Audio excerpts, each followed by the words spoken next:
A one-of-a-kind and sublime experience involving ultimate science fiction that is an alien thriller with unlikely threats and a corpse from the cosmos touching down to your backyard in the year 1999. This is the setup for the first video in the Midwest Angelica series found on the channel with the same name.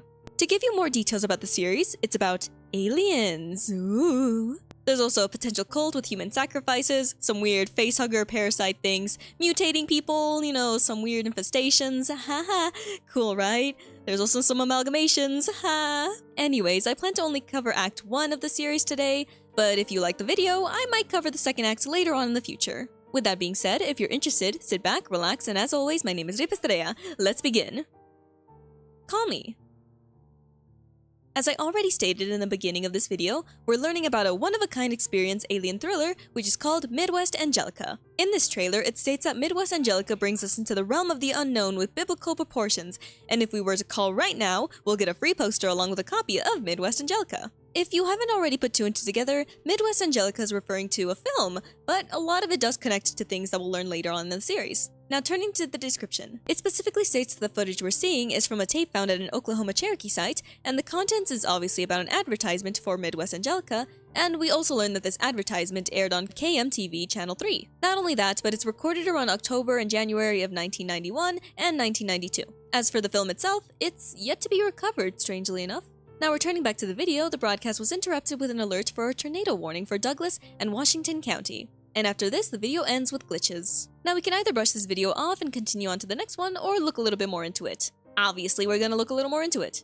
As the first video, it's clearly setting up for the bigger picture of the whole series. It's using words like biblical and cosmos, and the visuals that we're getting shown throughout the advertisement is clearly telling us that there's a greater threat out in the world. There's bright lights in space, something crawling out from the ground to reach towards the sky, and lightning paired with a tornado warning.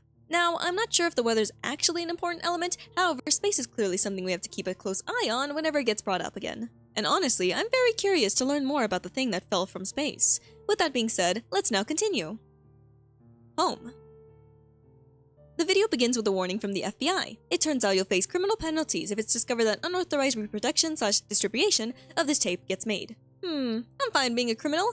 Anyways, the video then continues with the logo for Home. Speaking of which, the presentation that will be shown is property of Home, obviously. And the date for this tape is June 1985. We then see the name Dr. Lucas Michaels from Glee Research Center and hear a voiceover explaining about an anomaly found in April of that year. We then get shown still frames of that anomaly. Its codename is AZ001. It's around 66.3 kilometers in diameter, and data is being collected to see if life is thriving on the object. We then move on to November, and it's confirmed that AZ001 does hold life within it, and it's also believed that AZ001 was potentially once alive as well. But at the moment, it might just be a corpse drifting in space. By the way, all the biosignature scans that will be shown were taken from June to September. Now moving on to March. It's believed that the object will be in the vicinity of Earth's orbit around 1989, and NASA made the group HOME because of AZ001. HOME stands for Heavenly Operation and Material Examination. This group is responsible for collecting information on AZ001 and potentially making contact with it around the year 1999. Another important task is to hide its existence from the public. And the person making this voiceover, likely Dr. Lucas, is in one of the lead positions of HOME, but unexpectedly he went missing in 1989. Oh my.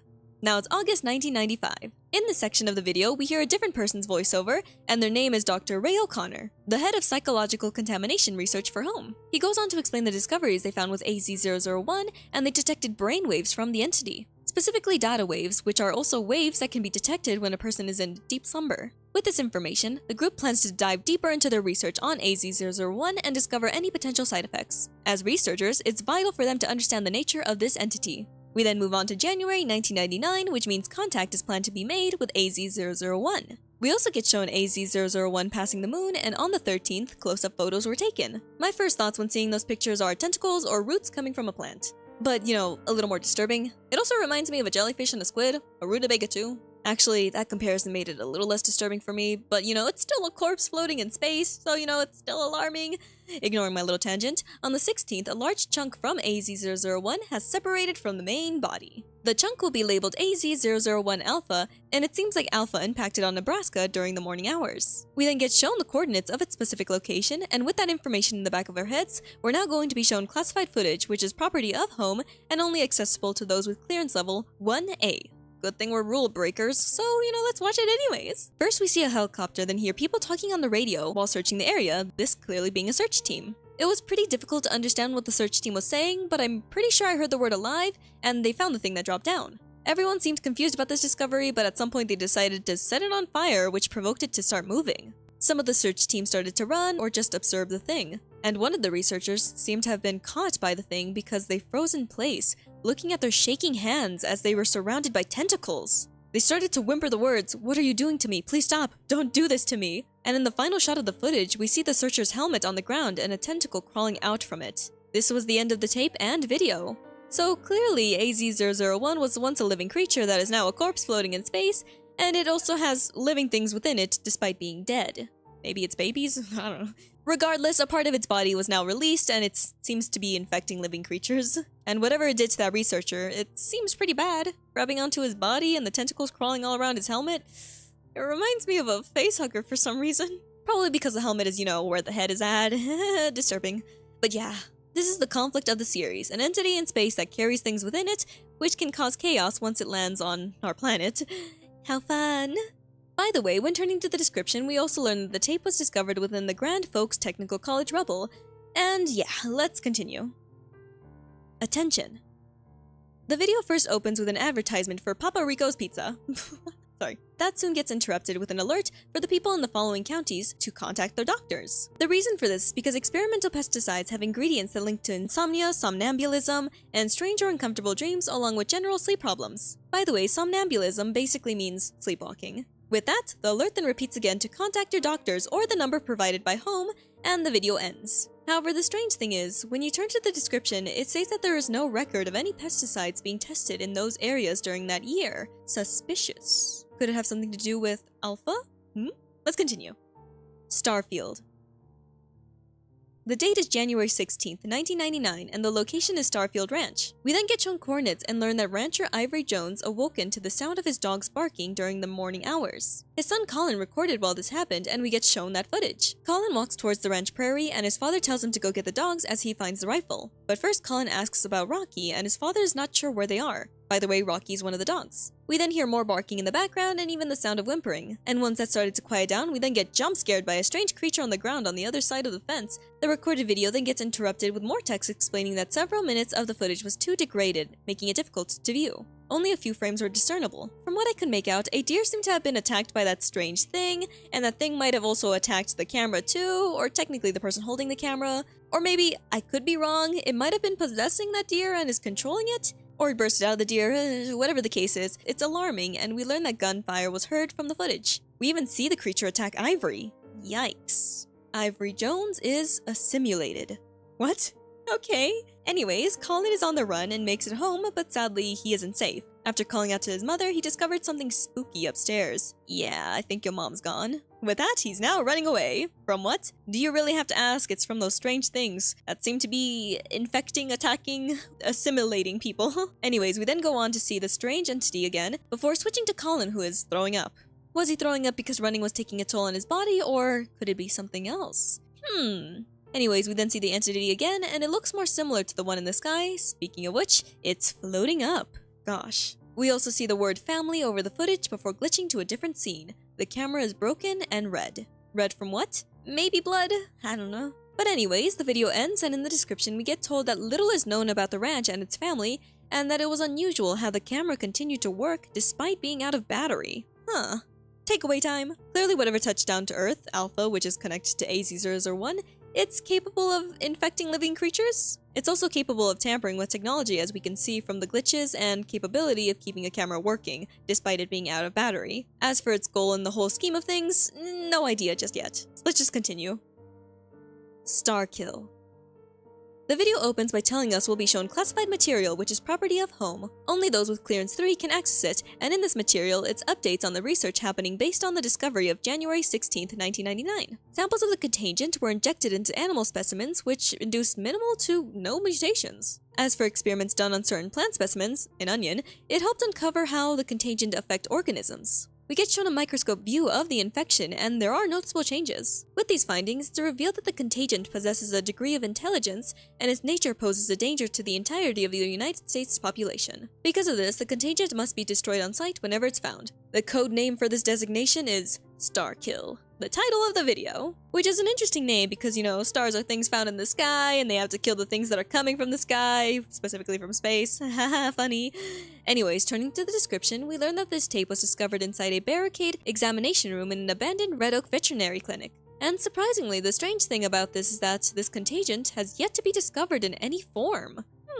Turning back to the research of the infection, it's pretty alarming that the infection can spread within milliseconds. And according to the comment section, because I literally know little about this stuff, commenters are saying that the cell walls and membranes are dissolving and practically merging in with one another. Or at least something similar to that explanation. Again, I'm not too sure how this stuff works. To avoid making myself sound like a fool, let's just keep going. Phantoms. This video is an incident report and only those with special clearance can view it. Punishment for viewing it without clearance is death, blah blah blah, let's go. Chronological events. January 28, 1999, Dr. Andrew Evans analyzes the alpha chunk, and on the same day, there's an audio recording. We hear coughing, the radio, helicopters, and the sound of footsteps. They're collecting samples from the chunk, and a retrieval team came to get it. Photos are also shown of Dr. Evans. But later on, Dr. Evans returns to Home HQ Contamination Lab and puts the samples in the storage room before proceeding to go to the supply closet to find a container to refill the water cooler. Suspiciously enough, it took longer than normal to obtain it. We also get shown Dr. O'Connor's location. But returning back to Evans, he refilled the water cooler and had a few cups before talking to Dr. O'Connor. We actually get shown the footage of their conversation, and Evans was kind enough to get O'Connor some water. They then talk about alpha samples, which Evans explains that they are too necrotic to collect any good data on, and they likely have to find other ways to find connections between it and AZ-001. O'Connor offered his help, and at the end of their conversation, Evans went to his desk to continue his work. But unexpectedly, Evans started to act unusual. Honestly, that's a little bit of an understatement. In the security footage, we can see his arms bent back and even his head. Evans then left for a different part of the facility, specifically the 3B storage room, and his reasons for going there are unknown. While in the room, suddenly a mysterious figure appeared, which Evans asked, "Who are you?" We then cut away from that and learn that on the same day, Home HQ is under lockdown and gunshots in the building were noted. We then see footage of a mutation. Their neck is stretching tall. I'm positive this is Evans. Anyways, he was then terminated and Dr. Evans' body was then brought to the morgue for an autopsy. And we get shown the scans of his body and holes were scattered all around it. In conclusion, his death was ruled as an assassination, but besides that, a lot of stuff is unknown. As for Dr. O'Connor, he disappeared and no one could reach him. But that's not the only alarming thing. A vial of AZ-001 went missing after the incident. And that's the end of the report. I'm calling it now. The vial was put into the water cooler and people who drank from it, like O'Connor and, Evans, are now infected. And Evans was in the sample room before getting the water cooler refilled, so, there's only one person to blame, right? That's suspicious. But by the way, the tape was discovered in an underground bunker 12 miles west of Lincoln, Nebraska, with a logo of home on the bunker walls. Haha, let's just continue now. Bulletin. We first see a list of programs and later a community bulletin explaining that Midwest Church invites anyone to their weekly service on Sundays. As for those who can't attend in person, the service will be televised. We then see a special thanks from the church to the following individuals, and one is familiar, Ray O'Connor. The video then ends with static and we move on to the next video, but keep note of those names. Aasil. The footage is property of Long Pine Police Department and the date is 2/20/1999. The footage specifically contains accounts for Officer Sam Page and Andrew Webster on 2/11 and 2/12 of 1999. Both officers were killed on 2/12 while on duty, and there's video evidence and testimonies that assist with determining their causes of death. But first, let's go back to February 8th. Interrupting a program, there was a missing person PSA, which we get shown. The missing group of people are as followed: John, Aaron, David, and Sarah. This is interesting because these are all the names found on the list which the church gave their gratitude to. We then learn that those people are yet to be located, and on February 11th, the police dispatch received a call from an unknown caller. The caller explains that they're next to the church and claims that there's human sacrifices happening inside. The reason why they believe this is because they heard screams, and from what they could witness, it seemed almost like a pagan ritual. So Sam and Andrew were the officers dispatched to the scene, and we get shown footage and photos recovered from their vehicles and redacted. In the footage, we see them investigating the church, and as for the photos, which Andrew took, we get shown illustrations and writing. The paper reads as so: "A gift of the blood of an angel, phantom in its appearance, but inside churns with flesh and blood of the stars. The blessed walked in silence, blissfully closer to a sacred realm, ascended beyond morals. We have become apostles of Aasil." Quick pause, what is Aasil? It's a ritual that involves two goats, which the Aasil goat gets sent to the wilderness into its death, and it's also titled the scapegoat ritual. and the scapegoat basically carries sins, from what I gathered? Or it's referring to a fallen angel who introduces humans to forbidden knowledge. This is what Google's telling me, okay? Now back to the video, we get shown another paper that reads as so. Altar, an offering of souls to the body of the fallen, reconstruction of God's realm. Infinite in its cycle of life, death but a moment of passing time. He is infinity incarnate. Okay, I'm assuming sacrifices are being offered, but rather than 2 goats, it's people? Yikes. Back to the footage, the officers found themselves in a tunnel-like location to which this is the last appearance of Sam. Their body is yet to be recovered and the investigation is ongoing. As for Andrew, they're outside searching for the disturbance, and in their footage we see a tall, dark figure that looks similar to what we saw in the paper. And I could almost swear I heard the words closer. But switching away from that, we see photos of objects, and unexpectedly we see naked people melted and fused onto it. They almost look like mannequins, and we can hear a strange noise rattling in the background that seems to be coming from one of those people in this amalgamation. Now returning back to Andrew, he's continuing the search, and at some point he suspects that he's being followed, which made him feel distressed. Many strange noises made him jump and turn back, and his footage was noticeably glitchy for a few moments. And while walking in a clearing, he spotted a tall figure which shrieked and sprouted things from its back. And in the end, after some glitching, the camera was then left broken and the man in the footage is yet to be identified. At least Andrew's body was discovered, but the cause of his death was unknown. The military then retrieved the body along with the evidence that we were shown, and a CIA operative named Robert Spencer, who has command over the area, threatened the police to remain quiet about the incident. And the video ends there. This tape and the one from the previous video were found in a house in Stewart, Nebraska, and we also learned that most of the buildings in Long Pine Ruin were destroyed and there's a large crater near the site of the church building.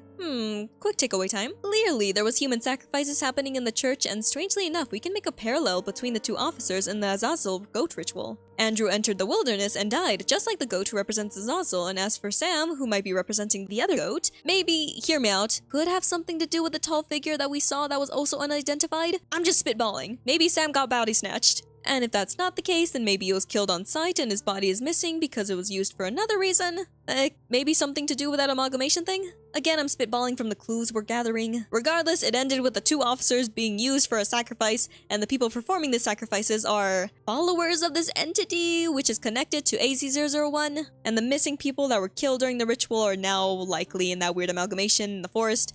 Right? Right? Am I right? I don't know. Crazy stuff. And of course there's a cult. There's always a cult. Anyways, let's continue on. Stages. This is the last video of the playlist for Act 1, and of course it's classified material and only those with top secret clearance can access it. And if the title didn't give it away, we're going to be shown stages, specifically stages of the Starkill infestation during February of 1999. And if you forgot, Starkill is referring to the infestation, which is killing, potentially mutating, and infecting people. Remember that dog and rancher? Yeah, those things gotta be exterminated.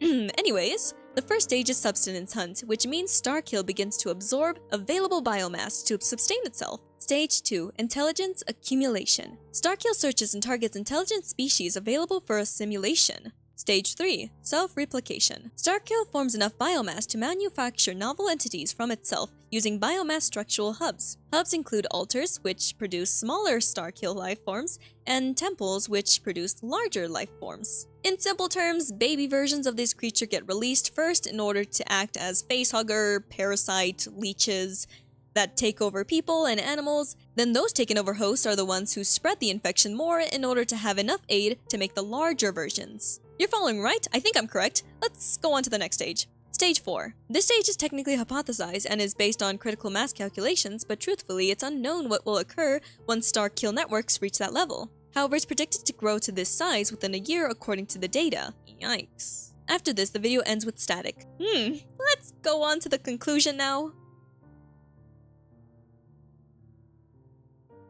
Sit back, this is gonna be a long one. It all begins with the discovery in space of a corpse object floating towards Earth's orbit. How it died in the first place, I have no clue. Regardless, in this corpse spaceship, it carries life within it, and unexpectedly, once it's close to Earth, it releases those things inside of it. And once those things touch down to Earth, Home, the group responsible for monitoring this thing, calls it Alpha, while the object in space is deemed AZ-001. Alpha was then burnt down, however, it didn't seem to stop it because it managed to release these facehugger-like smaller life forms, or parasites, whatever, which are attaching themselves to living creatures in order to spread themselves further. And this is when the whole star kill thing started to happen, I believe, spreading themselves, multiplying by using other life forms as fuel, you know? Oh, and because of this, there were instructions to kill them on sight, which could also explain that one alert talking about experimental pesticides, which I believe might have been used to attempt to kill off this infection, or that was just an excuse to make sure that they can find the people who are infected in order to deal with them. Likely this is the case, since, you know, the pesticides weren't really documented. But anyways, sadly researchers and scientists were killed because of this strange infection, and at some point a cult was formed, and I'm not sure if the cult is made up of people who are already infected with the parasite thingies, or if these people believe those creatures are actually an almighty being that are blessing them, or maybe the parasites are using religion to trick them into following them more easily, or maybe for all I know these creatures are connected to historical religious texts from people in the past who witnessed them beforehand and mistaken them for a god. Okay, look, listen. I could be interpreting this wrong, so feel free to correct me in the comments if I am wrong. I haven't watched Act 2 yet, so maybe there is more clues in those videos that I missed that could be useful here. But anyways, people are being used as sacrifices, and they're being used as fuel to make more alphas, star kill, infestation stuff. But anyways, what is the goal of this strange alien-like creature?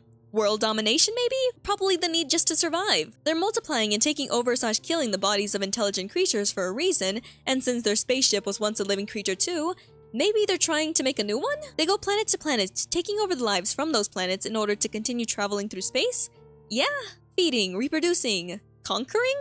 Gosh, I forget that aliens can be so crazy. But anyways, this was Midwest Angelica Act 1. I hope that this conclusion makes sense, but if I am wrong about something, feel free to correct me again, because sometimes I tend to focus on most things and then I forget about other things. Again, I hope I tried my best. And the reason why I'm not covering Act 2 is because I want to wait until there's a little bit more content before thinking about covering that. I also don't want to make this video too long because I'm lazy. Sorry. However, if you want to get ahead of the game and watch the second act now, the links are in the description. And as always, my name is Estrella. Don't forget to like, subscribe, do that funny little notification thing, maybe follow my Twitter, and better not catch you dying on me. Goodbye!